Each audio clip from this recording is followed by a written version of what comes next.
Hello, and welcome to the newest edition of Inside the 59. My name is Brandon Starks, and I'm the Executive Director here at the Brumos Collection, and I'll be your host for this video series.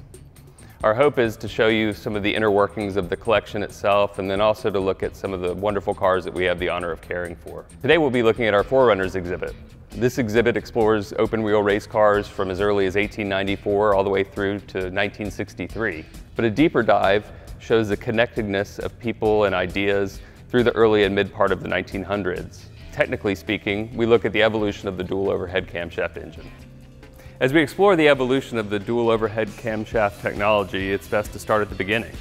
So we'll start with our 1914 Peugeot L45, which is one of the earliest remaining examples of cars that feature the technology. The car itself was engineered by 3 drivers and a draftsman at Peugeot whose ideas were so radical they were actually dubbed the charlatans by the other engineers that worked at the company. They created a car that features a lot of technology that would go on to be standard in most high-performance cars and race cars. First thing you notice is this massive 4,494 cc engine, and it's got the block and head casted as one, along with 2 separate castings for the dual overhead camshaft, where you see the exposed valve stems and springs. And what's neat about this car, and kind of special, is it has somewhat of a subframe that allows this L45 engine to sit a little bit lower than what the competition was doing at the time. And then the next thing you'll really pay attention to that people point out with this car is it has 4-wheel brakes. They are drums, however, nobody at that time was really doing 4-wheel brakes all the way around, and that allowed the Peugeot team in their first Grand Prix to kind of corner a little bit better than most other teams, competing against Mercedes and other big names at the time. As we made our way to the rear, you notice this giant lump in the smooth body lines that most people would call a boat tail or something of sorts. What this was for is the Grand Prix car, they needed a spare tire or two, so they hammered this out into the body. That way they could fit a spare tire in here. And that allowed the team, if they got a flat along the race, to jump out, knock that off, and replace it. And it became pretty useful. And then later on, when it ran at Indy, it came off, and then they put a smooth tail on here, and they shortened up the chassis to allow them to run better times at Indy and for the car to be more balanced for that track specifically. As we move to the interior, you'll notice there's 2 seats here. That's one for the riding mechanic and one for the driver. During this time, it was sanctioned that they needed a second person in the car, which would be the riding mechanic. What they would do is keep a view over the car, make sure nothing was falling off or breaking. And then their other job was to focus on oil pressure and fuel pressure within the car as they're going down the road. And there's 2 pumps here. One actually focuses just for oil, so you got to sit there and pump it, and the other's fuel pressure. That would pressurize the tanks, whether it's the oil tank underneath the seats here or the fuel tank back here, keeping the car running. And there's sight glasses down here, and what those do is they allow the mechanic to see the oil drip and then make sure it's going to each passageway within the engine itself. Peugeot sent one of their dual overhead camshaft engines to the 1914 Indianapolis 500. Rather than ship the car back to France after the race, they decided to sell it in the United States to a man named Bob Berman. He suffered an unfortunate mechanical issue and needed to find someone to repair it, and ultimately ended up at a shop of a man named Harry Miller, at that time more known for carburetors than race cars. Today we'll look at our 1930 Samson Special as our Miller example. What's cool about this car is it has 2 engines. 2 engines.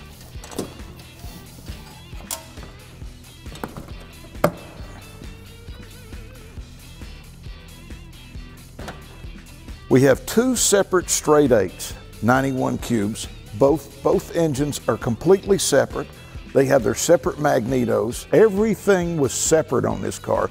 The cooling system, the oiling system, the only magnetos, ignition system, the only thing they shared was carburetors.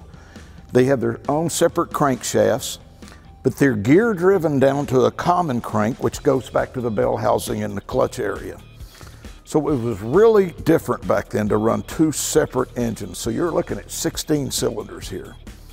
They run off of these Winfield Model SR carburetors. These were very important, and we finally found the original ones that have the accelerator pumps built on the bottom. So you run Winfield carburetors, 2 Bosch, basically aircraft magnetos. Got to remember there are no electric systems on these cars. This car was the first car to run a radio at Indy. It ran a ham radio, basically. You had a microphone on the dash, and of course the riding mechanic took care of the microphone. A lot of people wonder why you have to shut the oil off on these cars. Well, if you've got a car that has the oil tank down in the bottom, that's not really necessary, but this one has a cowl-mounted oil tanker. The oil tank is up in the cowl. So if you don't turn the oil off, and the oil will run out of the tank and into the engine and fill it up the crankcase. So you always want to turn the oil off. This car has no foot brake. It only has a hand brake that operates that stops all four wheels. But it's a 3-speed gearbox, which was a little rare back then because some of the Offi motors only run 2. So this was modern. In 1933, Fred Offenhauser purchased Harry Miller's workshop, and he took what he learned from developing Harry Miller's 8-cylinder motor and created the dominant 4-cylinder Offi motor, which we'll look at today in our 1963 Moskowsky Dirt Champ car. This is our 63 sprint car. This was A.J. Foyt's car. Moskowsky was his crew chief and engineer and made a lot of modifications to this car. It's a very special car. It's an Offi. These were very special engines. They're a lot like a Miller, but it has the aluminum caged crankcase. It has a solid crankshaft that's made of billet. It has the head and engine block are all one piece. It's a 4-cylinder motor. It's crazy. This thing has about a 4-inch bore and about a 5.5-inch stroke. So it runs about 17.5 to 1 compression. This car runs on alcohol. This starts with a 36-volt electric aircraft starter that goes into the front. You got a Pitnam arm here for the steering, and you got a drag link. Now this one actually has a Panhard arm here in the front. These hydraulic lines going into the steering column, well, that's power assist steering. There's a reservoir behind the seat. It's a 2-speed gearbox. You've got first and you've got second. You kind of get out of the pits, you get around the track, you get headed up on the back stretch and you shift into second, and that's where you stay until you come into the pits. And basically you don't downshift this car, you kick it into neutral and come into the pits and stop. We talked a little bit about our Moskowsky, our sprint car. So we thought we might run it on the dyno for you. So we'll see if we can't make a little noise. This is a 4-wheel dyno, so the front wheels are going to turn the same speed as the rear wheels. We'll probably start off in second gear, and we'll see if we can't run it up to 70 or 80 or 90 miles an hour. See what happens. All right, good.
That, my friends, is an alcohol car.